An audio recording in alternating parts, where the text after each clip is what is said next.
बोलिए शंकर भगवान भगवान की की जय। जय। पार्वती माता की जय। जय। ओम कर्पूर गौरम कर्पूरगौरं करुणावतारम करुणावतारं संसार सारम संसारसारं भुजगेन्द्रहारम सदा सदा वसंतम वसन्तं हृदयारविंदे हृदयारविन्दे भवम भवं भवानी भवानी सहितं सहितं नमामि। नमामि। प्रेम से बोली विश्वेश्वर ईश्वर भगवान भगवान की की जय। जय। काशी विश्वनाथ भगवान भगवान की। की जय।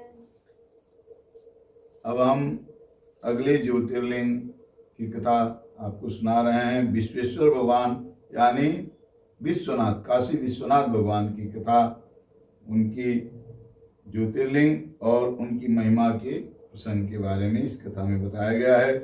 सूत जी कहते हैं, मुनीश्वरों, अब मैं काशी के विश्वेश्वर नामक ज्योतिर्लिंग का महात्मा बताऊंगा, जो महापातकों का भी नाश करने वाला है। तुम लोग सुनो, इस भूतल पर जो कोई भी वस्तु दृष्टिगोचर होती है वह सच्चिदानंद स्वरूप निर्विकार एवं सनातन ब्रह्म रूप है। अपने कैवल्य अद्वैत भाव में ही रमने वाले उन अद्वितीय परमात्मा में कभी एक से दो हो जाने की इच्छा जागृत हुई, फिर वे ही परमात्मा सगुण रूप में प्रकट हो शिव कहलाए। वे शिव ही पुरुष और स्त्री दो रूपों में प्रकट हो गए। उनमें जो पुरुष था उसका शिव नाम हुआ, और जो स्त्री हुई उसे शक्ति कहते हैं। उन चिदानंद स्वरूप शिव और शक्ति ने स्वयं अदृष्ट रहकर स्वभाव से ही दो चेतनों प्रकृति और पुरुष की सृष्टि की। मुनीश्वरों, उन दोनों माता पिताओं को उस समय सामने न देखकर वे दोनों प्रकृति और पुरुष महान संशय में पड़ गए। उस समय निर्गुण परमात्मा से आकाशवाणी प्रकट हुई, तुम दोनों को तपस्या करनी चाहिए, फिर तुमसे परम उत्तम सृष्टि का विस्तार होगा। वे प्रकृति और पुरुष बोले, प्रभु शिव, तपस्या के लिए तो कोई स्थान है ही नहीं, फिर हम दोनों इस समय कहाँ स्थित होकर अपनी आज्ञा के अनुसार तप करें। तब निर्गुण शिव ने तेज के सारभूत 5 कोस लंबे चौड़े शुभ एवं सुंदर नगर का निर्माण किया, जो उनका अपना ही स्वरूप था। वह सभी आवश्यक उपकरणों से युक्त था। उस नगर का निर्माण करके उन्होंने उसे उन दोनों के लिए भेजा। वह नगर आकाश में पुरुष के समीप आकार स्थित हो गया। तब पुरुष श्री हरि ने उस नगर में स्थित हो सृष्टि की कामना से शिव का ध्यान करते हुए बहुत वर्षों तक तप किया। उस समय परिश्रम के कारण उनके शरीर से श्वेत जल की अनेक धाराएं प्रकट हुईं, जिनसे सारा शून्य आकाश व्याप्त हो गया। वहां दूसरा कुछ भी दिखाई नहीं देता था। उसे देखकर भगवान विष्णु मन ही मन बोल उठे, यह कैसी अद्भुत वस्तु दिखाई देती है।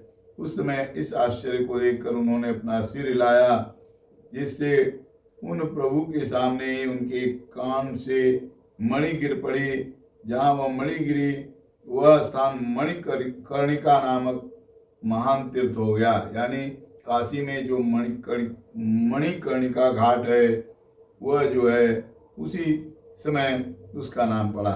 जब पूर्वोक्त जल राशि में वह सारी पंचकोशी डूबने और बहने लगी, तब निर्गुण शिव ने शीघ्र ही उसे अपने त्रिशूल के द्वारा धारण कर लिया। फिर विष्णु अपनी पत्नी प्रकृति के साथ वहीं सोए। तब उनकी नाभि से एक कमल प्रकट हुआ और उस कमल से ब्रह्मा जी की उत्पत्ति हुई। ब्रह्मा जी उत्पन्न हुए।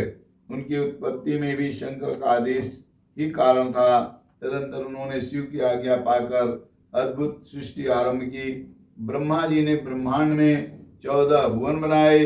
ब्रह्मांड का विस्तार महर्षियों ने 50 करोड़ योजन का बताया है। फिर भगवान शिव ने यह सोचा कि ब्रह्मांड के भीतर कर्म पास से बधे हुए प्राणी मुझे कैसे प्राप्त कर सकेंगे। यह सोचकर उन्होंने मुक्तिदायिनी पंचकोशी को इस जगत में छोड़ दिया।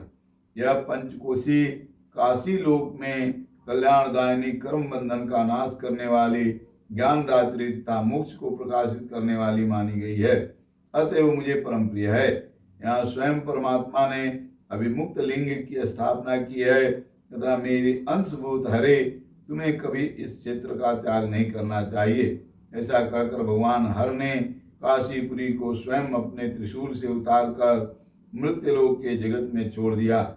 ब्रह्मा जी का एक दिन पूरा होने पर जब सारे जगत का प्रलय हो जाता है तब भी निश्चय ही इस काशीपुरी का नाश नहीं होता है। उस समय भगवान शिव इसे त्रिशूल पर धारण कर लेते हैं और जब ब्रह्मा द्वारा पुनः नई सृष्टि की जाती है तब इसे फिर वे इस भूतल पर स्थापित कर देते हैं। यानी काशी नगरी कभी भी नष्ट नहीं होती है और वो हमेशा वहीं पर रहती है। कर्मों का कर्षण करने से ही इस पुरी को काशी कहते हैं। काशी में अभिमुक्तेश्वर लिंग सदा विराजमान रहता है। वह महापातकी पुरुषों को भी मोक्ष प्रदान करने वाला है। मुनीश्वरों, अन्य मोक्षदायक धामों में सारूप्य आदि मुक्ति प्राप्त होती है। केवल इसी काशी में ही जीवों को सायुज्य नामक सर्वोत्तम मुक्ति सुलभ होती है, जिनकी कहीं भी गति नहीं होती है।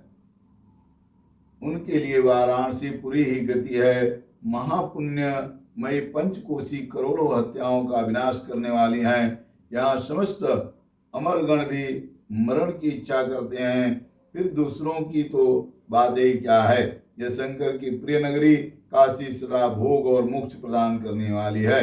कैलाश के पति जो भीतर से सत्वगुणी और बाहर से तमोगुणी कहे गए हैं, कालाग्नि रुद्र के नाम से विख्यात हैं। वे निर्गुण होते हुए भी सगुण रूप में प्रकट हुए शिव हैं। उन्होंने बारंबार प्रणाम करके निर्गुण शिव से इस प्रकार कहा, रुद्र बोले, विश्वनाथ महेश्वर, मैं आपका ही हूँ, इसमें संशय नहीं है। सांब महादेव, मुझ आत्मज पर कृपा कीजिए। जगतपति, लोक हित की कामना से आपको सदा यहीं रहना चाहिए। जगन्नाथ, मैं आपसे प्रार्थना करता हूँ, आप यहाँ रहकर जीवों का उद्धार कीजिए। सूर्य जी कहते हैं, तदंतर मन और इंद्रियों को बस में रखने वाले अभिमुक्त ने भी शंकर से बारंबार प्रार्थना करके नेत्रों में आंसू बहाते हुए ही प्रसन्नता पूर्वक उनसे कहा। अभिमुक्त बोले, काल रूपी रोग के सुंदर औषध देवादिदेव महादेव, आप वास्तव में तीनों लोकों के स्वामी तथा ब्रह्मा और विष्णु आदि के द्वारा भी सेवनीय हैं। देव काशीपुरी को आप अपनी राजधानी स्वीकार करें। मैं अचिंत्य सुख की प्राप्ति के लिए यहाँ सदा आपका ध्यान लगाए स्थिर भाव से बैठा रहूंगा। आप ही मुक्ति देने वाले तथा संपूर्ण कामनाओं के पूरक हैं, दूसरा कोई नहीं है। अतः आप परोपकार के लिए उमा सहित सदा यहाँ विराजमान रहें। सदाशिव, आप समस्त जीवों को संसार सागर से पार करें। हर मैं बारंबार प्रार्थना करता हूँ कि आप अपने भक्तों का कार्य सिद्ध करें। सूर्य जी कहते हैं, ब्राह्मणों, जब विश्वनाथ ने भगवान शंकर से इस प्रकार प्रार्थना की तब सर्वेश्वर शिव समस्त लोगों का उपकार करने के लिए यहाँ विराजमान हो गए। यानी काशी में जो है शिव जी जो है वहीं पे काशी विश्वनाथ के नाम से प्रसिद्ध हो गए और वहीं जो है स्थिर हो गए। जिस दिन से भगवान शिव काशी में आ गए उसी दिन से काशी सर्वश्रेष्ठ पूरी हो गई। प्रेम से बोलिए शिव शंकर भगवान की जय। प्रेम से बोलिए विश्वनाथ भगवान की जय। हर हर महादेव। तो ये जो है कथा जो है विश्वनाथ काशीपुरी के बाबा के लिए है जो बताई गई है। ओम त्र्यंबकं यजामहे सुगंधिं पुष्टिवर्धनम् उर्वारुकमिव बन्धनान् मृत्योर्मोक्षीयमामृतात्। बोलिए शंकर भगवान की जय। हर हर महादेव।